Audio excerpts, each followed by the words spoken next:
Você já imaginou receber uma ótima proposta de emprego para trabalhar em outro país, com um ótimo salário, benefícios e tudo pago, e de repente parar em um campo de escravidão moderna? Essa é a realidade de muitos brasileiros e outros estrangeiros no Sudeste Asiático. E hoje vou te contar a história de um local chamado KK Park, que fica em Mianmar, onde o tráfico humano conseguiu uma nova forma de fazer vítimas. Bem-vindos ao canal, eu sou a Kim Siqueira, e se você gosta de casos criminais, terror e mistério, você tá no lugar certo. Temos vídeos toda semana, então se você gosta desse tipo de conteúdo, já deixa um like e um comentário para ajudar no engajamento. E sem mais enrolação, vamos começar esse vídeo.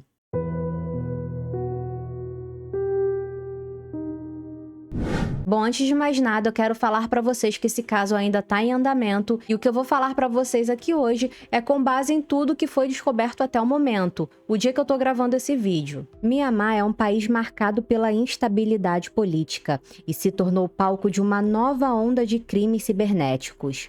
No centro dessa história está o KK Park, um complexo comparado a uma prisão, onde estrangeiros, inclusive brasileiros, são forçados a aplicar golpes virtuais ao redor do mundo. Felipe Ferreira e Lucas Viana dos Santos são dois desses brasileiros, enganados por falsas propostas de trabalho e agora presos em um ciclo de violência e exploração. Mianmar é um país do Sudeste Asiático que faz fronteira com a Índia, Bangladesh, China, Laos e Tailândia. É um país governado por uma ditadura militar e está há muitos anos em uma guerra civil. E por conta dessa instabilidade, muitos grupos criminosos, principalmente chineses, viram uma oportunidade de montar suas bases para operações clandestinas dentro do país. Inclusive, esses criminosos se associam às facções locais para garantir o sucesso e a continuidade ali das coisas ilegais que eles fazem. Em Mianmar existe uma área chamada KK Park,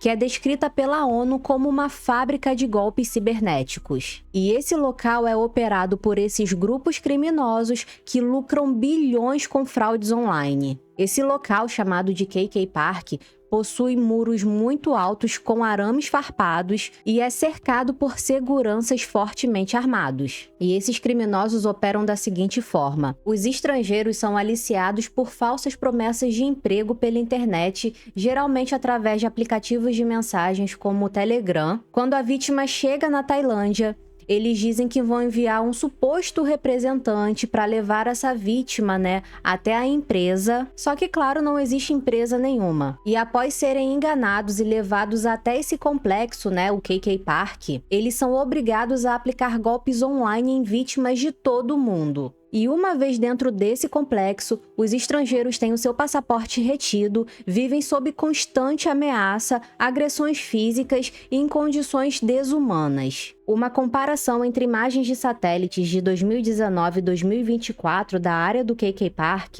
mostram o quanto esse complexo aumentou nos últimos anos. Estima-se que esse complexo hoje abriga cerca de 120 mil vítimas do tráfico humano. Todas elas vítimas de falsas propostas de emprego vivendo em condições análogas à escravidão. De acordo com o Globo, em março desse ano, o secretário-geral da Interpol declarou que o dinheiro movimentado por esses grupos pode chegar a 3 trilhões de dólares. Ainda segundo ele, a pandemia acelerou o crescimento dessas redes criminosas no Sudeste Asiático por conta dos novos modelos de negócios online. Ainda de acordo com a reportagem do Globo, uma investigação da emissora DW, que é uma emissora alemã, encontrou conexões entre o KK Park e o chinês Wan Kuok Koi, conhecido como Dente Partido. Olha, eu não sei se o nome dele é esse, mas foi o que eu consegui pronunciar. Esse chinês é apontado como uma das lideranças da tríade 14K, que tem Hong Kong como base.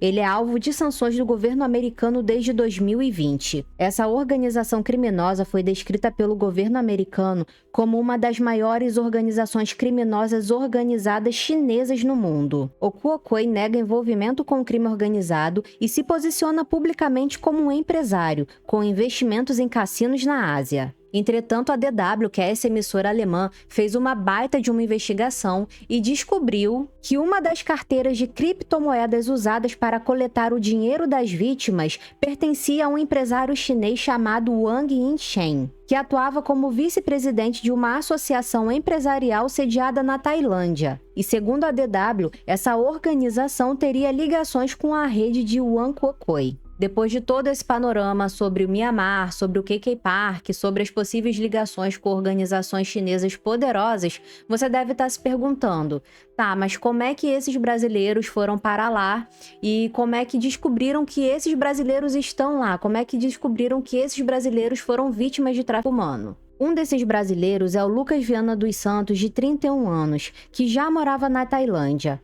Ele recebeu uma suposta proposta de emprego via Telegram, após ser contatado por supostos profissionais de RH de uma empresa de tecnologia. A oferta de trabalho era para que Lucas recebesse de 1.500 a 2.000 dólares de salário, cerca de 9.000 a 12.000 reais na cotação atual. Lucas aceitou a proposta e foi levado por um suposto representante dessa empresa para a cidade de Mae Sot, na Tailândia, que faz fronteira com Myanmar. Ele foi levado no dia 7 de outubro de 2024. Durante o trajeto, Lucas trocou mensagens com um amigo que mora nas Filipinas e disse que estava achando estranho porque o trajeto que ele e o tal representante estavam fazendo já durava mais de 4 horas e que ele teve que entrar em uma selva e até mesmo pegar um barco. Em determinado momento da conversa com seu amigo, o Lucas desconfia de que ele não estava mais na Tailândia. Tudo isso por conta de uma placa na estrada que ele viu que estava escrito em birmanês. E birmanês é a língua oficial de Myanmar. Durante o trajeto, o Lucas ficou trocando mensagens com esse amigo dele.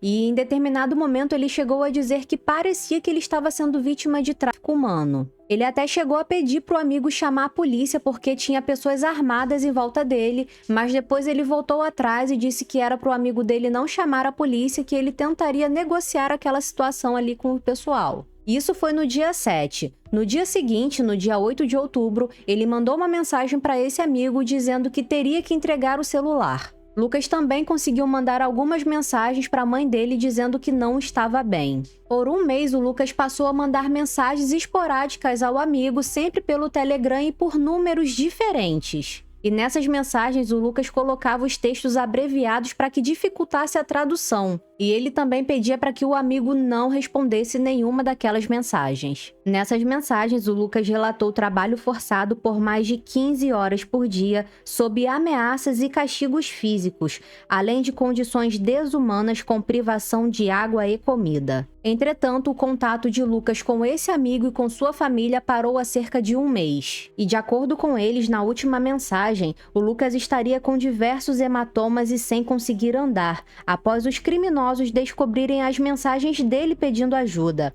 E nessas mensagens, o Lucas diz que esses criminosos são de origem chinesa. No fim de novembro desse ano, o Felipe de Moura Ferreira, de 26 anos, recebeu a mesma proposta de emprego e foi levado para o mesmo local que o Lucas. Há cerca de uma semana, o Felipe passou a enviar mensagens para o pai, relatando sofrer ameaças de ter seus órgãos retirados, além de sofrer agressões diariamente. O rapaz chegou a dizer para o pai que está pensando em tirar a própria vida por não aguentar mais essa situação. Na última quarta-feira, dia 17 de dezembro, o Felipe chegou a dizer ao pai que estava suspeitando que tanto ele quanto o Lucas iriam ser vendidos após os criminosos tirarem fotos deles. O governo do Brasil já acionou as autoridades de Myanmar e da Tailândia para tentar localizar e resgatar os brasileiros. O Ministério das Relações Exteriores também informou que foram realizadas diversas gestões junto ao governo de Myanmar com o objetivo de tentar localizar e resgatar os jovens, mas que a operação compete às autoridades policiais locais. Ou seja, somente o governo de Myanmar vai conseguir resolver essa situação,